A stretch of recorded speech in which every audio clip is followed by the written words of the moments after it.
নিয়ে এসেছি মুগ ডালের বড়ি দিয়ে বড়ার ঝোল। মুগ ডালগুলোকে পেস্ট করে সেটার মধ্যে হলুদ নুন দিয়ে কালো জিরা দিয়ে আমি বড়া করে নিয়েছি। এখানে নিয়েছি শীতের সবজি কিছু, ফুলকপিকে একটু ভাপিয়ে নিয়েছি আগে, আর বাকিগুলো ভাপাতে হবে না সবজিগুলো। আর এটা খুব হালকা মশলায় করব আমি। এখানে দিয়ে দেব তেলের মধ্যে আমি তেজপাতা, শুকনো লঙ্কা আর পাঁচফোড়ন। তো সেটা দিয়ে পাঁচফোড়ন দিয়ে তারপরে আমি 1 চামচ গ্যাসের আঁচটা যখন পাঁচফোড়নটা একটু ফুটবে তখন আমি গ্যাসের আঁচটা একটু কমিয়ে একটু আদা গ্রেট করা দিয়ে দেব। আদাটা দেওয়ার পর কিন্তু তেলের টেম্পারেচারটা কমে যাবে। তারপরে আমি দিব একটু জিরে। ওই তেলের মধ্যে আমি জিরেটা দিব কারণ একটু গন্ধটা সুন্দর হয় আর কি। সবজিটা দিয়ে তারপর দিলে সেরকম সুন্দর হয় না, তেলের মধ্যে জিরেটা পড়লে সুন্দর গন্ধটা বেরোয়। আঁচ কমানো থাকবে গ্যাসের।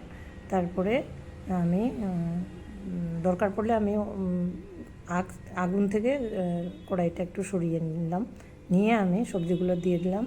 তারপরে একে একে যাবে এটার মধ্যে নুন, হলুদ, ধনে গুঁড়ো, আর কিছু দেব না।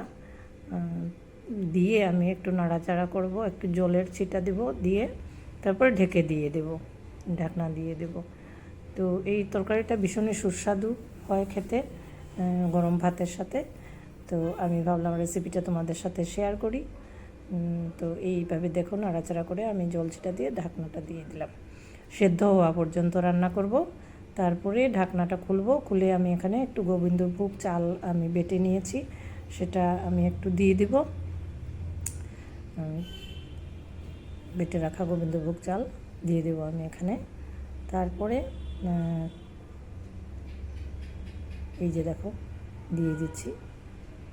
তো সেটাতে কিন্তু একটা সুন্দর গন্ধ আসবে তরকারির মধ্যে। তারপরে দিয়ে নাড়াচাড়া করে একটু ভেজে ভেজে নিয়ে তারপরে আমি পরিমাণ মতো জল দিয়ে দিলাম এবং বড়াগুলোকে, ভেজে রাখা বড়াগুলোকে আমি এরকম ভেঙে ভেঙে দিয়ে দেবো। তো এটা কিছুটা চাপড় ঘন্টর মতো মনে হলেও কিন্তু এটা পুরো এরকম না, এটা মুগ ডালের বড়া দিয়ে করতে হয়। এটাকে আমরা বড়ার ঝোল বলি। আর শীতের সবজি দিয়ে খুব অসাধারণ খেতে হয় এটা। তারপরে এটাতে কিন্তু গরম মশলা পড়বে না, শুধু নামানোর আগে চেরা কাঁচা লঙ্কা পড়বে আর একটু মিষ্টি দেবো স্বাদ মতো, আর এদিকে একটু ঘি দেবো নামানোর আগে। তো সবজিটা সেদ্ধ হওয়া এবং বড়াটা একটু ভেঙে ভেঙে সবজির সাথে মিশবে, মিশে একটা অসাধারণ স্বাদের সৃষ্টি করবে। এই যে আমি চেরা কাঁচা লঙ্কা দিয়ে দিয়েছি, দেখতে পাচ্ছ তোমরা। তারপরে ফুটে উঠলো ঝোলটা, সবজিটা কুক হওয়া পর্যন্ত আমি কিন্তু রান্না করলাম।